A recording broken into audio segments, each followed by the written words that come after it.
his three-point shooting ability. I mean, at that point, be best in the world, right?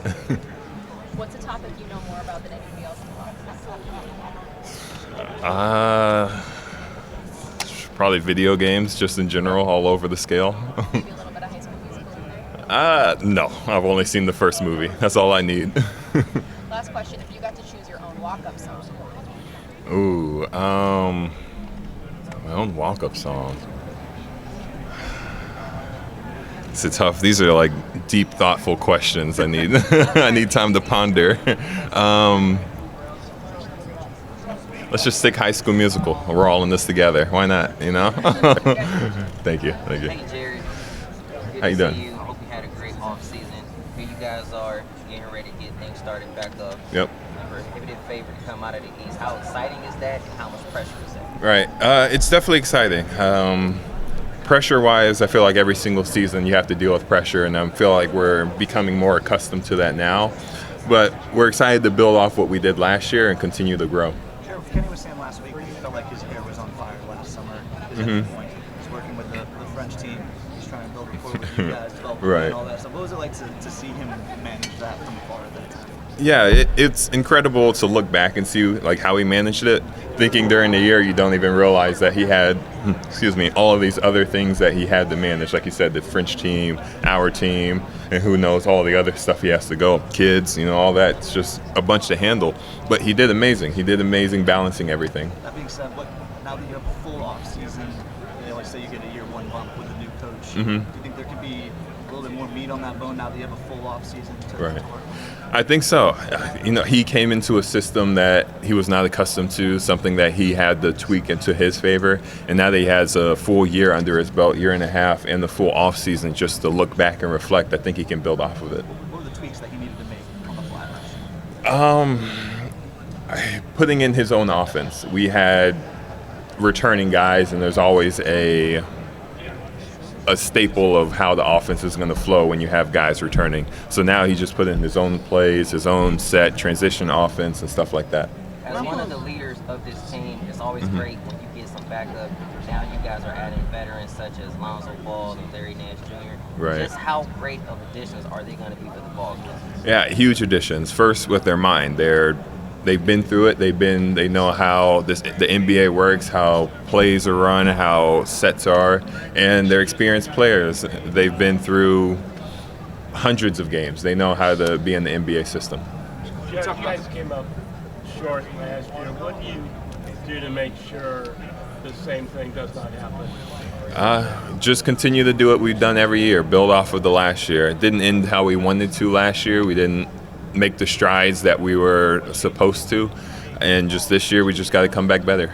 Jared, you mentioned building off last year earlier and the success you had overall. How do you do that while managing not having Darius for a while, also not having Max for a while? Right. What is the balance between trying to get to the end of the season healthy and also trying to establish good habits early when you're missing key pieces like that? Right.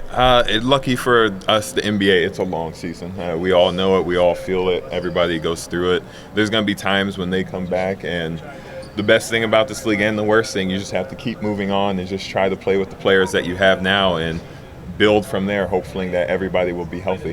The family style of leadership is such a big thing from your culture on the team. Right. How is that being reiterated to the team, like new players this year and just Right. reestablished among the fraternity? Yeah. First, that starts with the top with Kobe. He's done an excellent job finding guys to fit the family style leadership. Finding guys that fit into the mold of the locker room. He's going to make sure that people mesh well and come together as one. And I feel like we're just a good group of guys. We're here to win basketball games. We're not here to be malicious or try to get on anybody. We're just here to win games. You talked about the pressure that you guys. Are facing this year, given what has Right. happened the last couple of years. What specifically have you learned over the last couple of years about how to handle that pressure? Yeah. Honestly, you just got to keep moving forward. Everything happens, things happen. If you stop and sulk for too long, you're going to get left behind. So at some point, we just have to learn to keep taking a step forward and another step and another step and just become better people. Jared, when you don't reach your goal, the easiest thing for management to do is to make change. Right. What does it mean to you that Kobe's been very adamant about Right. this team together for multiple years and giving Right. you guys multiple opportunities year in and year out to try and get where you want to go? Yeah, he believes in us, believes in what he's created, believes what he's built from the Cavs, believes in the players, believes that we can do something special going forward, and I feel like that's almost the way that the league is going now. The last few championships have been off of teams who've been built from the ground up, and I don't know the salary stuff, but like it seems like the super teams are starting to become less and less. Now you have to build with what you got, and Kobe truly believes in that, and it's humbling.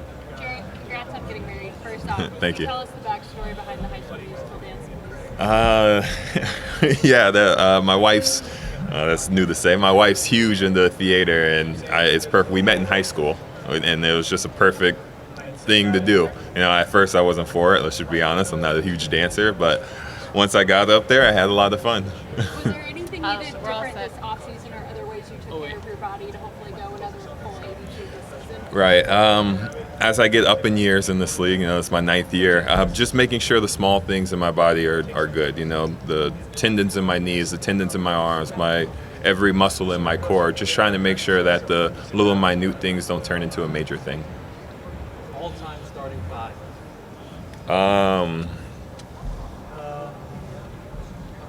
I'm going to go TJ McConnell because I like him. Dean Wade because I like him. Me because I like me. You're not going to get a serious answer out of me. So, What's it been like seeing Donovan's development, maybe becoming more of a star around the league? Because he's been on a couple of the new TV partner ads during the offseason. It's been good. It's been fun seeing him on TV. That's a whole new experience for me. I guess it's good to see him come into a leadership role. He's the perfect guy for it. I will say that. He's humble. He understands how to win. He understands what it takes to lead the team and try to have everybody follow behind him. I'm happy for him, genuinely. All right, thanks everybody. We're all set.